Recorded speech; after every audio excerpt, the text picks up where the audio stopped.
Assalamualaikum warahmatullahi wabarakatuh. Perkenalkan, saya Dini Haryanti Rustam dengan NIM 22030550103. Pada kesempatan kali ini, saya akan menjelaskan mengenai pelayanan gizi buruk pada balita di layanan rawat jalan.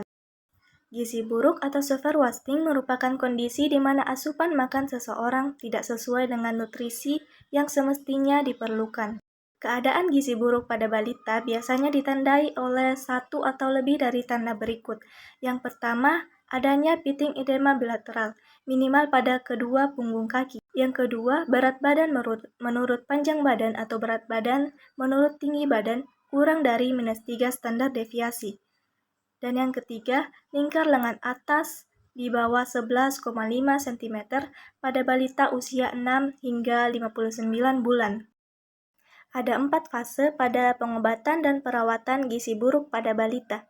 Fase yang pertama yaitu fase stabilisasi, yang merupakan awal perawatan yang umumnya berlangsung selama 1 hingga 2 hari. Pemantauan pada fase stabilisasi ini dilakukan dengan mencatat tanda-tanda vital seperti denyut nadi, frekuensi pernapasan, dan suhu badan.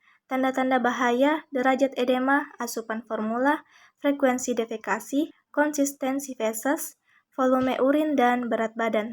Fase yang kedua yaitu fase transisi, yang merupakan masa peralihan dari fase stabilisasi ke fase rehabilitasi, dengan tujuan memberi kesempatan tubuh untuk beradaptasi terhadap pemberian energi dan protein yang semakin meningkat.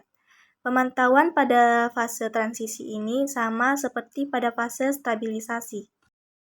Kemudian yang ketiga adalah fase rehabilitasi. Pada fase ini merupakan pemberian makanan untuk tumbuh kejar dengan cara pemberian energi sebesar 150 hingga 220 kilokalori per kilogram berat badan per hari, atau dalam bentuk F100 atau RUTF. Umumnya fase ini berlangsung selama 2 hingga 4 minggu. Kemudian yang terakhir adalah fase tindak lanjut. Pada fase ini merupakan lanjutan pemberian makanan untuk tumbuh kejar dengan pemberian makanan keluarga dan pemberian makanan tambahan pemulihan. Kemudian selanjutnya ada 10 langkah tata laksana gizi buruk pada balita di layanan rawat jalan. Langkah yang pertama adalah mencegah dan mengatasi hipoglikemia, yang mana hipoglikemia ini merupakan suatu kondisi di mana kadar gula darah rendah yaitu di bawah 54 mg per desiliter atau 3,0 mmol per liter.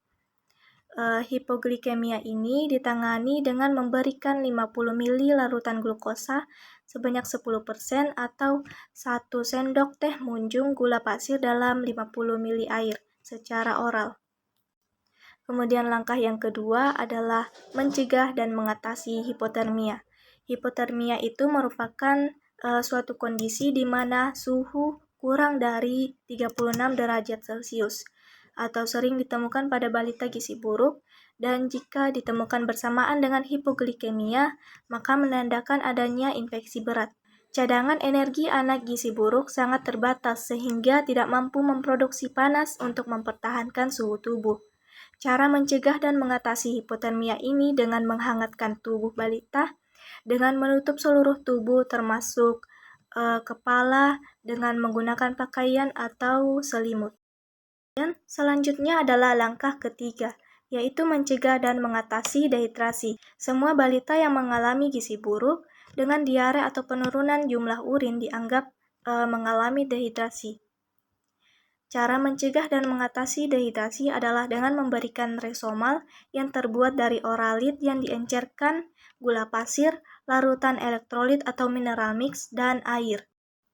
Cara membuat cairan Resomal ini adalah dengan menambahkan oralit WHO sebanyak 1 sachet atau sebanyak 200 ml, gula pasir sebanyak 10 gram, larutan mineral mix sebanyak 8 ml, ditambah dengan air sampai menjadi 400 ml.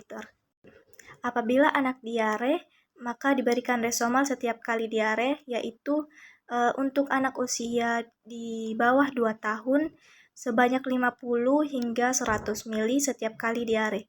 Dan untuk anak di atas 2 tahun diberikan sebanyak 100 hingga 200 ml setiap kali buang air besar. Kemudian langkah yang kelima yaitu mengobati infeksi. Dengan tata laksana yang pertama, berikan kepada semua balita gizi buruk antibiotik dengan spektrum yang luas.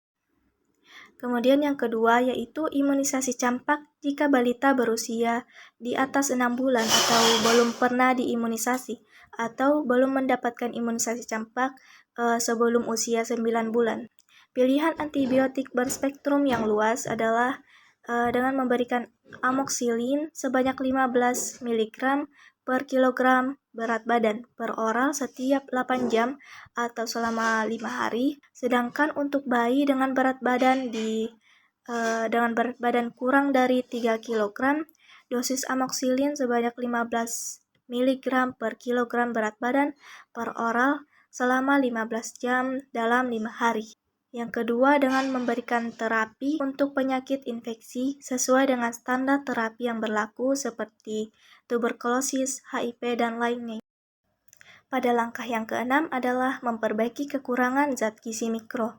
Bila balita gizi buruk mendapatkan RUTF, maka tidak perlu lagi diberikan suplementasi zat gizi mikro, kecuali bila ditemukan tanda klinis kekurangan vitamin A pada mata atau adanya riwayat penyakit campak dalam 3 bulan terakhir, maka balita diberi suplementasi vitamin A sesuai dengan dosis tinggi sesuai dengan umurnya. Dan pada langkah yang ketujuh adalah memberikan makanan untuk fase stabilisasi dan transisi. Yang mana pada fase stabilisasi adalah dengan pemberian susu formula atau F7 yang mengandung sebanyak 75 kilokalori per 100 ml dan yang terbuat dari susu, gula, minyak, dan mineral mix. Dan pada fase transisi dengan pemberian susu formula khusus F100 atau modifikasinya. Selanjutnya adalah langkah yang ke-8, yaitu memberikan makanan untuk tumbuh kejar. Pada fase rehabilitasi terjadi replesi atau pemulihan jaringan tubuh sehingga diperlukan energi dan protein yang cukup. Diberikan energi sebanyak 150 hingga 220 kilokalori per kilogram berat badan per hari dan protein sebanyak 4 hingga 6 gram per kilogram berat badan per hari. Dan pada langkah yang ke-9 yaitu memberikan stimulasi untuk tumbuh kembang.